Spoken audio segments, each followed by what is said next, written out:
السلام علیکم ورحمۃ اللہ وبرکاتہ۔ الحمد للہ وکفا وسلام علی عبادہ الذین اصطفى اما بعد فاعوذ باللہ من الشیطان الرجیم بسم اللہ الرحمن الرحیم۔ وعن انس رضی اللہ عنہ قال کان رسول اللہ صلی اللہ علیہ وسلم يدخل الخلاء فاحمل انا وغلام اداوة من ماء وعنتزة يستنجی بالماء، متفق علیہ۔ معزز مکرم ناظرین سامعین محترم، درس حدیث زجاجۃ المصابیح میں آپ کا خیر مقدم ہے۔ الحمدللہ باب آداب الخلاء کی سلسلہ وار احادیث آپ کے گوشے گزار کی جا رہی ہیں، جس میں سنت طریقے کے مطابق بیت الخلاء کے آداب احادیث شریفہ کی روشنی میں آپ کے سامنے پیش کی جا رہی ہے۔ آج کے ہمارے حدیث پاک کے راوی حضرت انس رضی اللہ تعالیٰ عنہ ہیں۔ آپ فرماتے ہیں کہ اللہ کے رسول صلی اللہ علیہ وسلم جب بیت الخلاء میں داخل ہوتی، جب قضائے حاجت کے لیے جب آپ داخل ہوتے، فَأَحْمِلُ أَنَا وَغُلَامٌ، تو آپ فرماتے ہیں کہ میں اور ایک لڑکا اور ایک بچہ اٹھاتے أَدَاوَةً مِّن مَّاءٍ، پانی کے ایک برتن کو، یعنی ایک شخص پانی کے ایک برتن کو اٹھاتے اور دوسرا جو بچہ اور دوسرا جو لڑکا ان کے ساتھ ہوتا، وہ ایک برچھی جس کو کہا جاتا ہے، جو ایک اوزار کی طرح ہوتا ہے، وہ لاٹھی سے بڑا، محدثین فرماتے ہیں لاٹھی سے بڑا اور نیزے سے تھوڑا یہ چھوٹا ہوتا ہے، جو کھودنے کے کام آتا ہے، زمین کو کھودنے کے کام آتا ہے۔ جس طرح ہمارے پاس سبل وغیرہ ہوتا ہے، اس طرح سے وہ بھی ایک اوزار ہے جس کے ذریعے زمین کو کھودا جاتا۔ تو فرماتے ہیں کہ میں اور ایک بچہ،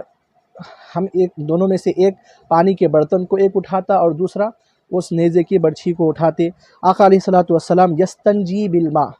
اور آقا علیہ الصلوۃ والسلام پانی کے ذریعے آپ استنجا فرماتے۔ عزیزان محترم، اب خلا سے یہاں پر کیا مراد ہے؟ تو محدثین فرماتے ہیں کہ خلا سے یہاں پر جو مراد ہے کھلی فضا ہے۔ خلا کے معنی بیت الخلاء کے بھی آتے ہیں، اور بیت الخلاء کو بیت الخلاء اسی لیے کہا گیا کہ کیونکہ انسان وہاں پر خلوت گاہ میں ہوتا ہے، تنہائی میں ہوتا ہے۔ لیکن یہاں پر محدثین فرماتے ہیں کہ خلا سے مراد یہاں پر کھلی فضا کی جگہ، کیونکہ اس کا یہ قرینہ بیان یہاں پر فرمایا ہے محدثین نے کہ اگر گھر کے اندر بیت الخلاء میں آقا علیہ الصلوۃ والسلام تشریف لے جاتے تو پھر گھر کے امور سے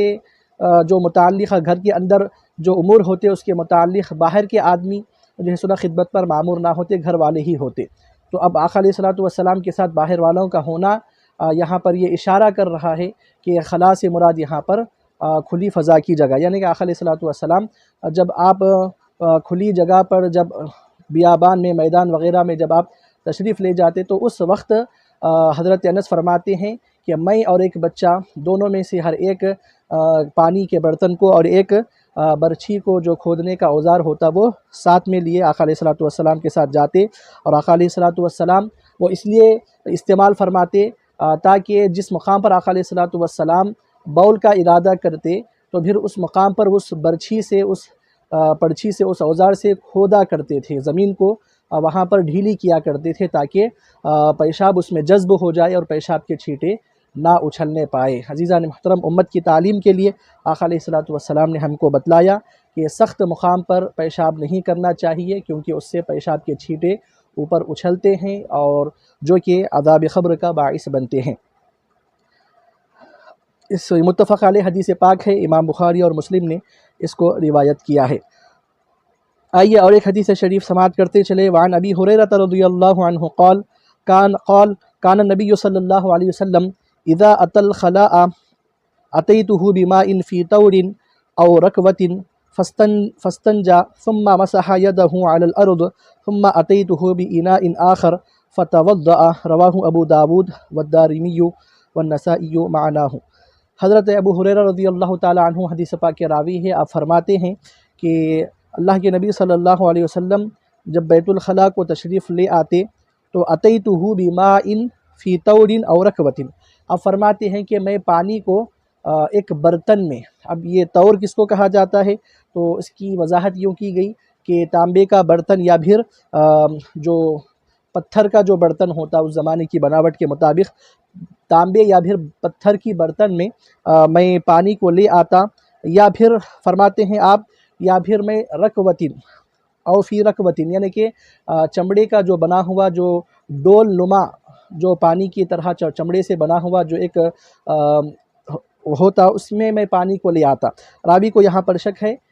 کہ میں پانی یا تو برتن میں، تانبے کی برتن میں لاتا، یا پھر چمڑے سے بنے ہوئے ڈول نما چیز میں پانی کو لے آتا۔ تو فاستنجا، تو آقا علیہ الصلوۃ والسلام اس پانی سے استنجا فرماتے۔ ثم مسح یدہ علی الارض، پھر آقا علیہ الصلوۃ والسلام استنجا سے فارغ ہونے کے بعد، قضائے حاجت سے فارغ ہونے کے بعد، آپ اپنے ہاتھ کو زمین پر رگڑا کرتے، آپ اپنے ہاتھ کو زمین پر مس کرتے، رگڑا کرتے، تاکہ یہ حکمت بتائی گئی کہ اس سے جو بو ہے، استنجا کے بعد والی جو بو ہے وہ اس سے زائل ہو جائے۔ عزیزان محترم، اسلام یہ صاف ستھرائی والا مذہب ہے، نفاست کو پسند کرتا ہے، تو لہذا استنجا کے بعد پاکی کے جتنے بھی تقاضے ہیں، آقا علیہ الصلوۃ والسلام نے ایک چھوٹی چھوٹی چیز امت کو سکھلائی۔ قربان جائے آقا علیہ الصلوۃ والسلام کی ذات مبارکہ پر، کس طرح نفیس انداز میں آپ نے امت کو حصول طہارت کے آداب آپ نے سکھلائے۔ اس زمانے میں صابن یا پھر ہینڈ واش وغیرہ تو ہوا نہیں کرتا تھا۔ اب موجودہ وقت میں ہم صابن یا ہینڈ واش وغیرہ ہم یوز کرتے ہیں، لیکن وہ زمانے میں عزیزان محترم بتلایا جاتا ہے کہ آقا علیہ الصلوۃ والسلام اپنے ہاتھ کو زمین پر رگڑا کرتے، تاکہ اس سے وہ بو زائل ہو جائے اور پاکی حاصل ہو جائے۔ اب یہ بھی امت کی تعلیم کے لیے ہے، ورنہ پھر اس کے پیچھے جو باتیں ہیں عزیزان محترم، یہ ہماری عقل سے ماورا ہیں۔ آقا علیہ الصلوۃ والسلام کا ہر ایک عمل امت کے لیے تعلیم ہے، برکت ہے، رحمت ہے۔ ثم اتیتہ باناء آخر فتوضا، پھر آپ فرماتے حضرت ابو ہریرہ کہ میں پھر اور ایک دوسری برتن کو لے آتا آقا علیہ الصلوۃ والسلام، اس سے وضو کیا کرتے۔ اب عزیزان محترم، محدثین یہاں پر یہ بیان فرماتے ہیں کہ دوسری برتن کو لانے کا مطلب ہرگز یہ نہیں ہے کہ جو استنجا کے بعد جو بچا ہوا پانی ہے اس سے وضو نہیں کیا جا سکتا، بلکہ یہ دوسری برتن اس لیے لائی جاتی کہ استنجا کے لیے جو پانی لے کر جایا جاتا اس کو پوری طریقے سے استعمال کر کر اچھی طرح پاکی کو حاصل کر لیا جاتا، تو تبھی پانی نہیں بچتا، تو اسی لیے حضرت ابو ہریرہ دوسری برتن کو لے آتے۔ وگرنہ اگر استنجا کے بعد جو پانی بچا ہوا ہے، پاک ہے، اس میں کوئی نجاست داخل نہیں ہوئی ہے، تو پھر ایسی صورت میں اس برتن سے بھی آدمی وضو کر سکتا ہے، اس کی بالکل اجازت ہے۔ تو دوسری برتن کا لانا یہاں پر پانی کے ناکافی ہونے کی وجہ سے ہے، اس وجہ سے نہیں کہ اس برتن سے وضو کرنا جائز نہیں ہے۔ تو آپ فرماتے ہیں کہ پھر میں دوسری برتن کو لے آتا تو آقا علیہ الصلوۃ والسلام اس سے وضو فرمایا کرتے۔ اس حدیث پاک کو امام ابو داؤد نے، دارمی نے، نسائی نے اسی معنی کے ساتھ روایت کیا ہے۔ حضرت علی رضی اللہ تعالیٰ عنہ سے اور ایک حدیث پاک مروی ہے، سماعت کرتے چلیں۔ وعن علی رضی اللہ عنہ قال ان من کان قبلکم کانوا یبعرون بعرا وانتم تثلیتون سلطا فاتبعوا الحجارة الماء، رواہ ابن ابی شیبہ والبیہقی باسناد حسن۔ حضرت مولا کائنات باب العلم شیر خدا علی مرتضیٰ رضی اللہ تعالی عنہ وکرم اللہ وجہہ سے یہ حدیث پاک مروی ہے۔ آپ فرماتے ہیں کہ دیکھیے تم سے پہلے والے جو لوگ تھے، یعنی تم سے پہلی والی جو امتیں تھیں، جو قومیں تھیں، کانوا یبعرون بعرا، وہ ان کی جو قضائے حاجت ہوتی وہ مینگنیوں کی طرح ہوتی۔ مطلب یہ ہے کہ جب وہ بڑی ضرورت سے جو فارغ ہوتے، ان کی بڑی ضرورت مینگنیوں کی طرح ہوتی، ان کا براز مینگنیوں کی طرح ہوتا غذا کی وجہ سے، یعنی کہ جس طرح وہ سوکھی ہوا کرتی ہے مینگنیاں، اسی طرح تم سے پہلے والے لوگوں کی بھی جو غلاظت ہوتی، جو براز ہوتا ان کا، وہ مینگنیوں کی طرح ہوتا، غذا کی وجہ سے سوکھی ہوتی۔ تو لہذا وہ لوگ اگر پتھر وغیرہ کے استعمال پر اکتفا کرتے تو پھر ٹھیک تھا، لیکن آپ فرماتے حضرت مولا کائنات وَأَنْتُمْ تَثْلِتُونَ سَلْطًا، کہ تمہاری جو قضائے حاجت ہے وہ گوبر کے مانند ہے، یعنی اس میں تھوڑا پتلا پن ہے، اس میں تھوڑی رقت ہے، جس کے ذریعے جو ہے سنا جسم پر اس کا پھیلاؤ ہوتا ہے، جسم پر وہ غلاظت پھیلتی ہے۔ تو لہذا آپ فرماتے ہیں فَاتَّبِعُوا الْحِجَارَةَ الْمَاءَ، پہلے تم پتھر کا استعمال کرو، پھر اس کے بعد پانی کا استعمال کرو۔ تو عزیزان محترم، آقا علیہ الصلوۃ والسلام سے دو چیزیں بھی ثابت ہے، کہیں پر صرف پتھر پر بھی اکتفا، اور کہیں پر صرف پانی پر بھی اکتفا، اور کہیں پر پتھر کے بعد پانی کا استعمال۔ یہ سب سے افضل اور بہتر اور احسن طریقہ ہے۔ اس حدیث پاک کو امام ابن ابی شیبہ نے، بیہقی نے اسناد حسن کے ذریعے روایت کیا ہے۔ اور ایک حدیث شریف سماعت کرتے چلے۔ وعن ابی ایوب وجابر وانس رضی اللہ عنہم ان هذه الآیہ لما نزلت فیہ رجال یحبون ان یتطہروا واللہ یحب المطہرین قال رسول اللہ صلی اللہ علیہ وسلم یا معاشر الانصار ان اللہ قد اثنى علیکم فی الطہور فما طہورکم قالوا نتوضأ للصلاة ونغتسل بالماء ونستنجی بالماء فقال فهو ذاك فعلیکموہ رواہ ابن ماجہ۔ حضرت ابو ایوب اور حضرت جابر حضرت انس رضی اللہ عنہم یہ تینوں حضرات حدیث پاک کے راوی ہیں، فرماتے ہیں کہ یہ جو آیت مبارکہ فیہ رجال یحبون ان یتطہروا کہ اس مسجد قباء میں چند ایسے لوگ ہیں جو خوب پاک ہونے کو پسند کرتے ہیں، اور واللہ یحب المطہرین، اللہ رب العزت خوب پاک ہونے والوں کو پسند فرماتا ہے۔ جب یہ آیت مبارکہ نازل ہوئی تو فرماتے ہیں کہ اللہ کے رسول صلی اللہ علیہ وسلم نے انصار کے گروہ سے خطاب کرتے ہوئے آقا علیہ السلام نے کہا کہ اے انصار صحابہ، یقیناً اللہ نے تمہاری قرآن مجید میں تمہاری طہارت کی تعریف کی ہے،